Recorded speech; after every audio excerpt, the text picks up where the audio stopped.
Welcome, everybody, to the Bully Resistance Show. My name is David Wells. You know, I've had many people on the road and actually on social media ask me how they can help bring awareness and help me fight against bullying in the public schools.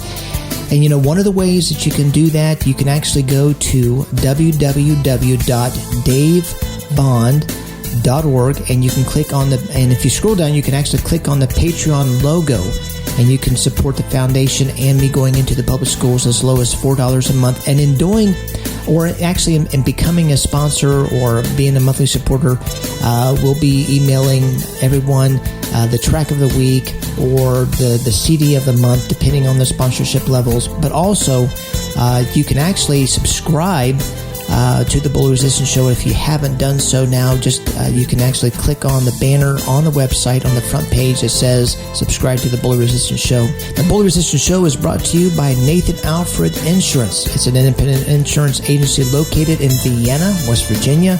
They specialize in auto, home, life, and business insurance. And also what actually makes the agency unique is their ability to shop the market for you. Also, the Bully Resistance Show is brought to you by Planet Fitness. Come out and check out the new and improved Planet Fitness. They have all new strength equipment, tanning beds, rowing machines, and more. You can actually become a member just starting at $10 a month. Just go to planetfitness.com for more information.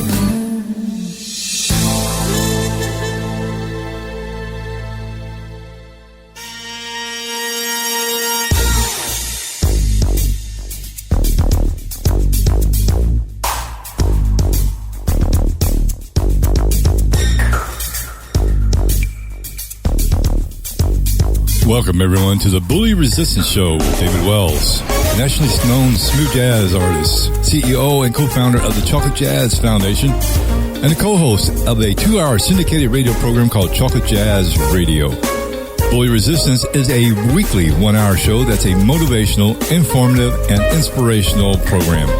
We will have interviews with musicians, actors, government officials, politicians, psychologists, counselors, and just average day citizens. Of course, the topics will include making right choices, never giving up desire, discipline, determination, bullying in public school, the workplace, and in your community, bully resistance and prevention, self-defense, jiu-jitsu, and current affairs, and much, much more. And if you're ready, we are. Here's your host, David Wells.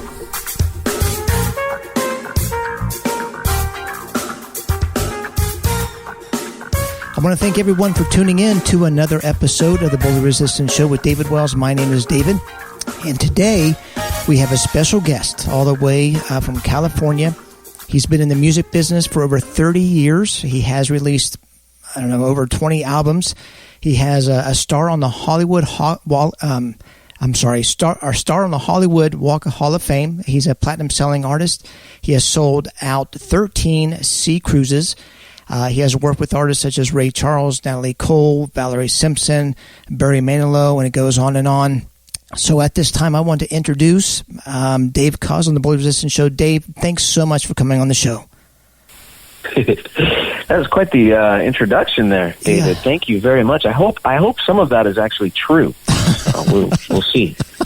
Hey, I do really appreciate you coming on and on the show and just helping bring awareness about bullying. And I just have to share this story with you. Janice has been so professional and so kind and working through this whole process of getting you on the show. And over a period of time, she was able to give me 2 tickets to your Smooth Jazz Christmas concert, and also 2 backstage passes. And after the concert, I got so nervous about meeting you that I saw a father and his little girl just talking, and she was upset for some reason, and I gave my 2 tickets to them. So I'm just, as I mentioned, I'm in a little nervous wreck, but this is awesome, man. This is awesome. Hey, well, it's nice to talk with you, and thank you for the work that you're doing in this space, which is obviously very needed and very important. And so I'm really happy to support you and hopefully continue this, but hopefully we'll get into a situation where we don't need shows like this. That's right. That would be wonderful. Well, listen, with all due respect. Thank you. Before we get started, can you just give us a little bit more background of yourself, like where you were born and raised and how you actually got started in music? I was born and raised in Los Angeles. Grew up in, believe it or not, I grew up in L.A., and we do exist. And my mom and dad came from, they were born in a place called Winnipeg, Manitoba, Canada. And my dad hated the cold, so I think he knew at a very young age he wouldn't live his whole life in Winnipeg. So as soon as they got married, they moved to Los Angeles. My brother and sister and I were born there. And we come from a medical family. My dad was a dermatologist, and my mom was a pharmacist. They both passed now for a number of years. But all three kids went into the music business, strange as it seems. My brother, great musician, guitarist, keyboardist. My sister went into the business side. She worked for MTV for many, many years on the executive team there. And I somehow wound up playing the saxophone. I started in 7th grade as a means to get into my brother's band. That was really how I picked up the saxophone, because they didn't have a sax player at the time. And this was at a time when every pop song had a sax solo, so it was wrong for them not to have a sax player. So that's how I got into the band. And but along the way, I never really ever planned for this to be my career. It was just a great hobby, and I always loved playing it. But nobody's more surprised at how my life turned out than me. It's been a crazy, wonderful, wild ride. So when did you know that? So you really didn't know that this was going to be a career. But when did your career actually start moving forward? Well, just going back to the time when I picked up the sax for the first time, that was not my first instrument.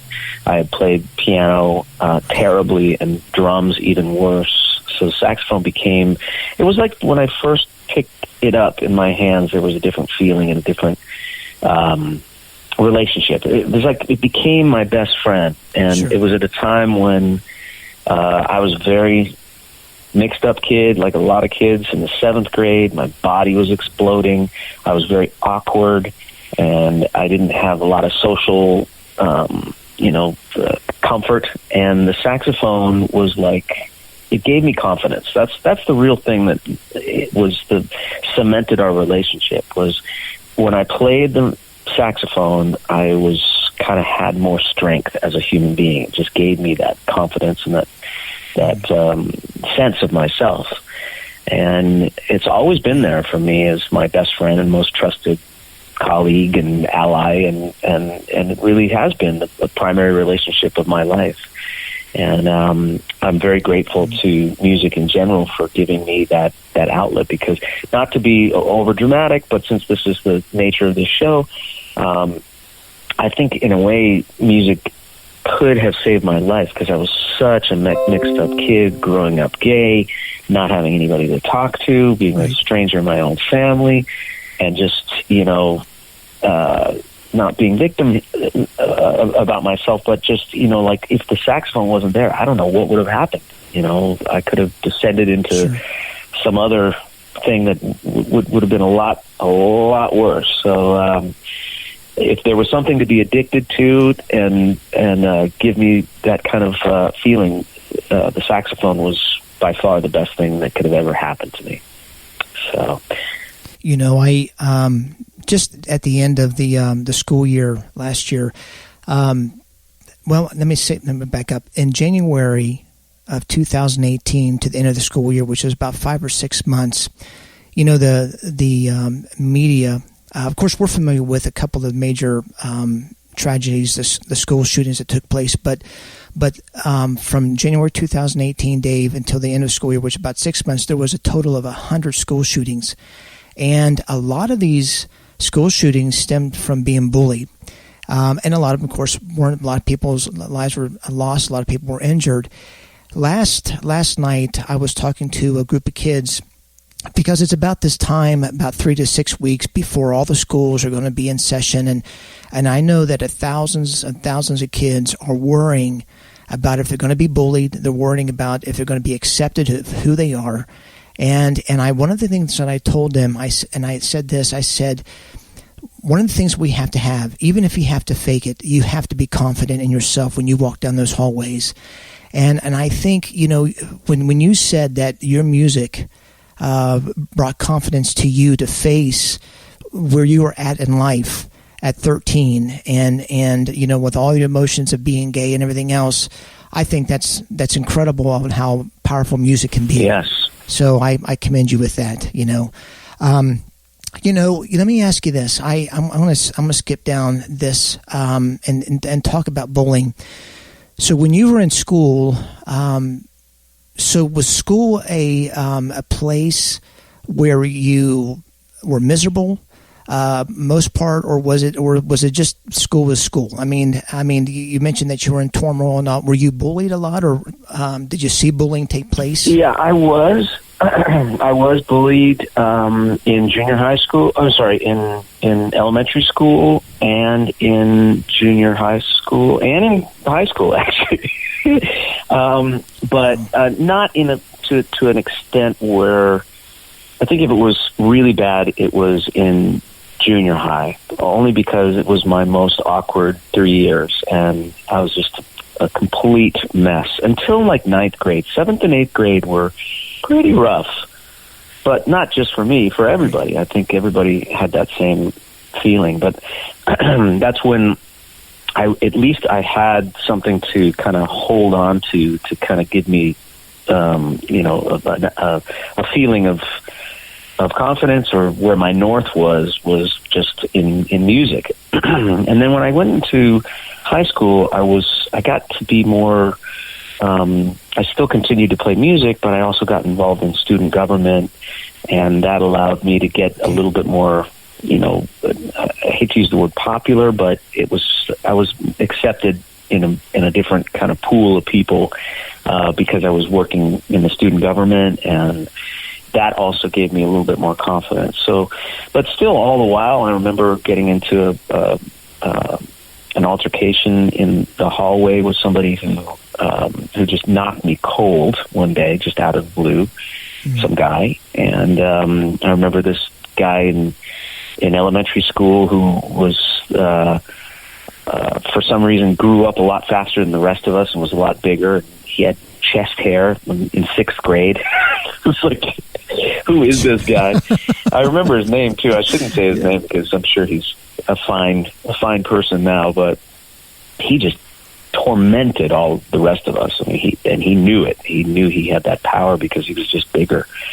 In junior high school, there were a couple of moments where bullied by older people, but I don't think that I knew what that was really back then, because there wasn't quite the name for it. There wasn't the awareness that there is now. I think that was just, right. This is going back a lot of years, 40 plus years. It was just part of going to school and part of what you had to create your suit of armor as a result. You just kind of suited up and you went to school and you fended for yourself the best you possibly could. That was the time. Now there's a name for it. There's a lot more awareness. People are looking for it. People are, thankfully the world has woken up to the terrible effects of this on all the people involved. And I think because of what you just said, the fact that there is a pattern here of people who use guns to shoot up places of worship and movie theaters and high schools and what have you, and we can see a direct result of what happens earlier in their life to them turning into this kind of behavior.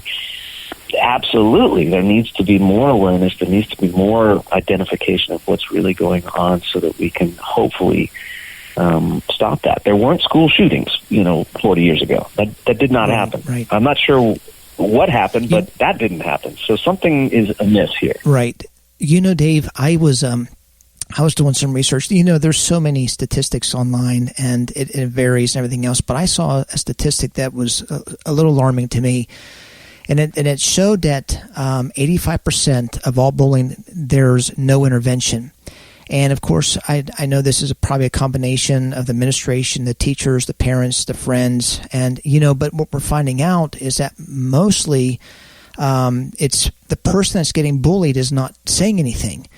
And when you were bullied throughout school, did your parents know that you were getting bullied? Boy, I'd have to really think about this. I don't think that they did. I don't think I would have said anything.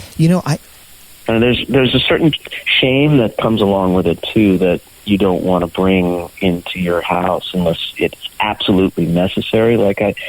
And this has been an interesting thing for me too, because I just recently went through back surgery 2 months ago. And I'm a fiercely independent person. I have been since those early days. I think that's what that whole experience, if I look back on when all that crystallized, I think it was way back when I would just try and fend for myself and kind of really be responsible for myself.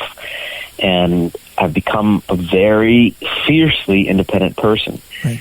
Never wanting to ask anybody for help and through having this back surgery, I was not able to anymore. I needed help. I needed to reach out to people and ask their assistance, and whether it was getting immediately after the surgery to have people look after me, which my family did and friends did, which is beautiful, to putting our summer horns show together at the time when I was still recuperating and I had no creative energy. And so I said to my colleagues, I said, I know this is my tour, but I don't got anything. I need help.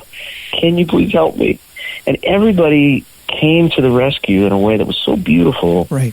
And it's really, here I am in my mid-50s, and I'm learning this absolutely important life lesson of the benefits of asking for help. And, and the gifts that come from that. And how beautiful it is to be able to be the recipient of help. It feels good. So I don't know. I mean, there was that point early on in my life where I was just not, I think because of the shame or whatever, not wanting to put anybody else out for my own problems, I just internalized it, which I think a lot of kids do still. Yeah, I can't imagine. You know what? I don't mean to jump from one question to the other, but I want to go ahead and ask some of these questions that have been on my mind. A couple of weeks ago, I was actually at the doctor's office just getting some blood work and checking my testosterone. And so anyway, I was talking with a parent whose son was going to middle school, and she was telling me, before school was out, her son witnessed somebody bullying another person or another student, and she said that her son went straight to the administration. I can't remember if it was the teacher or counselor or the principal, and said, "I just want you to know, Mr. So-and-so, that such and such person was bullying this person," and they just said right then, they said, "You need to mind your own business." And it really took to me because of this is that, I would think that getting into public schools for me to talk to kids about bullying, and of course I talk about the importance about making right choices, is that schools would want me to come in to share my story, because I was raised in Dallas, Texas. I was bullied it was a high school because I didn't fit in as well, and it was just one of those situations. And I don't know what it is or why I'm not able to get, why it's so hard for me in schools. I don't know if it's because the principals, is in denial and say, well, we don't have a problem. I have a lot of control over this. And it's just something that was really, it shocked me to a point. But my question is this, Dave, if you had a child that was getting bullied, what would you, how would you console your child to deal with it? And then how would you actually stop the bullying from persisting? It's a big question. Let's see. How would I do it? With my. I mean, Yeah. What would you tell would tell your child if he was being bullied at the time? I mean, would you say, this is just a temporary thing? Hold your head up high. You got to get confidence. I mean, what would you tell them? And then how would you actually go about approaching, either the administration or it could be the bully's parents and say, listen, you better stop or I'm going to do, whatever. Yeah, I would probably, just first of all, with my kid, I would do everything that I possibly could to instill confidence and let them know with words and activities how meaningful they are, and that the lesson that there's, if this is happening in one's life, there's something to be learned from it. And so this is something that needs to be talked about, needs to be addressed, needs to be confronted head on for all the lessons to be learned from it. And I think talking about it diffuses a lot of the problem. So that's where I would start with my own kid, is giving him or her all the resources possible, whether it's talking within the family or with somebody that had more experience professionally, to kind of be able to talk it out. And then I would go through the existing channels on the administrative side to raise awareness and bring it out into the open and insist that it gets talked about. I'd probably go that route as opposed to confronting the bully's parents directly. Maybe if there was somebody that could play referee in that, whether it was a school administrator or was someone independent, I think that would probably be best, as opposed to confronting it head on, because I think I can see parents being very defensive, and sometimes the bully behavior is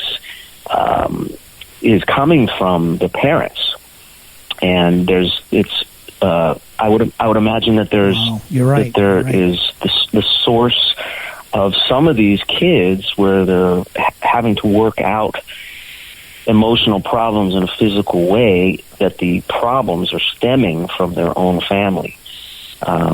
It could be a mother or father who is supremely heavy-handed, or there might be abuse happening in the house, or often I think that the bullying, I'm not a scientist or a researcher, so I just play the saxophone, but my feeling is that a lot of this behavior is a manifestation of other emotional issues that are not being addressed, and that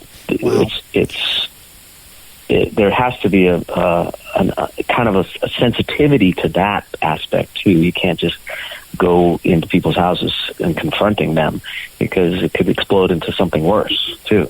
So I think there has to be a measured response to how to fix that problem on a case-by-case basis. Yeah, you're exactly right. I mean, I do so much research. I don't even know if you have kids or anything, but you'd be a good parent there, Dave. I don't know about that. I think that ship has sailed, but... Hey, you know what? I want to mention a couple of things to you. First of all, I think you're one of the most well-known saxophone players, and your energy level on stage is so. It just makes you want to get so involved on the whole concert. But one of the things that fascinates me about you is that you're involved with so much.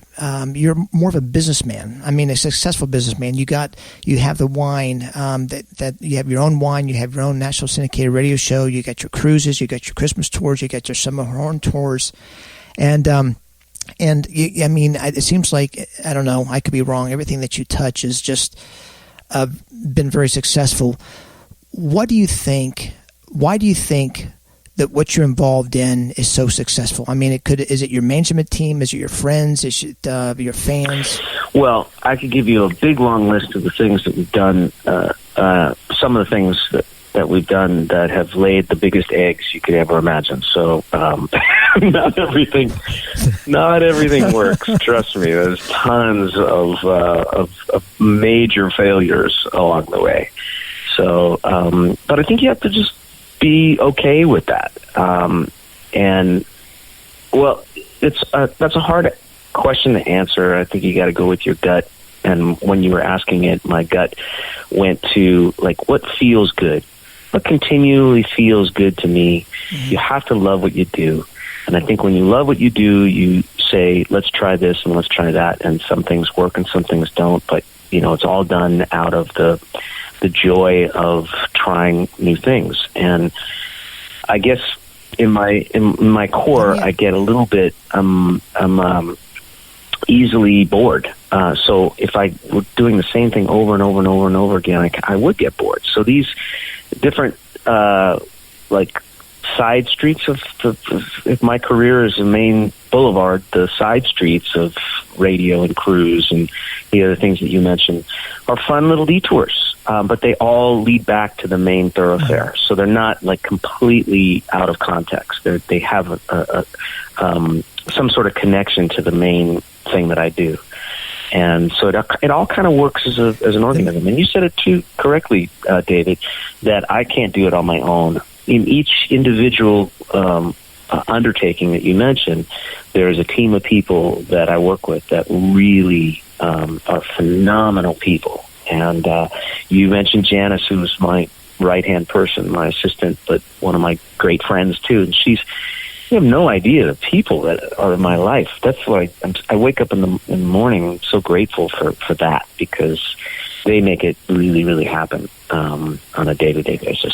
So you think, let me ask you this. So part of being successful is having a good, strong circle of people to motivate you, to put a drive in you, and which is common, because here's what we're dealing with when I go into a lot of public schools. I spend a lot of time in the Nashville area, Ohio, Indiana, and West Virginia. I hear so many people that the reason that they do not pursue their dreams or their goals is because of different excuses. It could be because, lack of contacts, or lack of contacts, lack of funds. It could be because where they live geographically. It could be because they can put their blame on their parents. Well, my parents didn't do anything well, so so they got that whole mentality. That being said, this has something totally different. What is your definition of success? Now, I just, my wife tells me I have ADHD, and I was going to ask you one question, and I totally forgot the question. And so I asked you what the definition of success is. Oh, God. Yeah, I'm sorry, because I end up talking so much, free associating here, and next thing you know, the interviewer is like, what? Where are we? So I apologize, but it's all my fault. But to answer your question, I would say, I think if you can make a living doing what you love and enjoy and continue to enjoy it for many, many years, that's the sign of true success. And also, I think there's many different elements of that. To have people in your life that really support you, that's another measure of success. You don't have to be rich. You don't have to be super successful financially, or have, if you're a musician, to have hit records or whatever. It's really about just having balance in your life, of waking up in the morning and feeling good about what you do and your contribution. If you feel like you're making a contribution in your daily life, it doesn't have to be a huge, overwhelming thing. It's just one. Especially right now when we have so much negativity in our world, and our world leaders are saying things that are just so demeaning. We have a bully. I don't like to get political because it's not my thing. I don't find it to be a win for anybody when you talk politics. But since we're doing a show on anti-bullying, I'm going to say this because we have a bully in the White House who basically is representing America as this is who we are. And you know what, David? It's a terrible thing for someone who travels like I do to other countries, where other countries will associate our leader with all of everybody. So, I'll go to Africa or somewhere, and because I'm American, they'll assume that I, agree with Donald Trump. And I think we've taken so many steps backwards insofar as like you're doing the good work of calling out bullying in America, which is such important work to do, and yet we have such mixed messages going on, where the President of the United States, who's effectively the President of the world, is doing exactly what you're campaigning against. So how do you make sense of this? I mean, this is, I'm sorry, I usually don't speak on... No, man, this is great. But I do feel like insofar as what I mean, this is a big problem in that you're trying to do something and change the world that needs something that needs to be done, and yet there are counter influences that are making your job very difficult to stick. Yeah. And that's a big problem. You're right. I mean, it doesn't make anything easier, that's for sure. Well, listen, of course I could talk with you forever, and I want to go ahead and just wrap up on a few questions. Now, this is more of a laid-back, more fun type of questions, and so you just do the best you can, and then we'll go ahead and wind things down. But, okay. Go ahead. Let me ask you the first question now, Dave. What's one word that best describes you? Committed. Gosh, isn't that the truth? Let me see. What is one of your biggest pet peeves? Now, this could be with your band. This could be with family members, businesses. It could be anything. Probably currently, this may seem small potatoes, but because I spend a lot of time in hotels, somewhere around, I don't know, in the last year, hotels have gone from soap to liquid shower gel. So they don't give you a bar of soap. They give you a bar of soap for where the sink is, but they don't give you a bar of soap for the shower. Sure. So you have to take the soap from from the sink into the shower, because if you don't like shower gel, you're screwed. So I know it seems small potatoes, but you asked me to free associate here. That's one of my main pet peeves right now. We need to get more soap bars in the hotels, okay? It's my new soapbox issue. Nice. Hey, okay, that was good. Let me see. What natural gift would you most like to possess? I would like to, if I could snap my fingers and be a gourmet cook, it would be the best thing in the whole wide world. You know what? I'm telling you, you're probably the most spoiled person in regards to food. You probably have tasted all the fine foods in the world. I mean, I can't imagine. I'm a good eater and a good appreciator of food, and I love it, but I just don't have that. I'm not comfortable in the kitchen, so therefore, cooking is a real strain for me, and I marvel at people who just go in there and just improvise. And I have a lot of friends who are chefs, though, and there's an interesting kinship between cooking and jazz and improvisation. I think there's a lot of overlap in there. So I think maybe I just need to maybe find somebody that would give me some good lessons and make me feel a little bit more confident in the kitchen. But that would be something I would love to do. Okay, now Dave, listen, I promised Janice, I said 30 minutes and we're done. So I have a lot of questions, but maybe, hopefully, in the next year or two, we'll maybe get together again. Sure, of course, I would love it. What's going on? Is that all right? Absolutely. I appreciate it. Well, that's about all we have for the Bully Resistance Show with David Wells. Before we go, again, I want to thank all the sponsors for supporting the Bully Resistance Show, but also I want to encourage all the listeners. You can actually go on my website at www.davebond.org and subscribe to the Bully Resistance Show. So until next time, thanks for listening.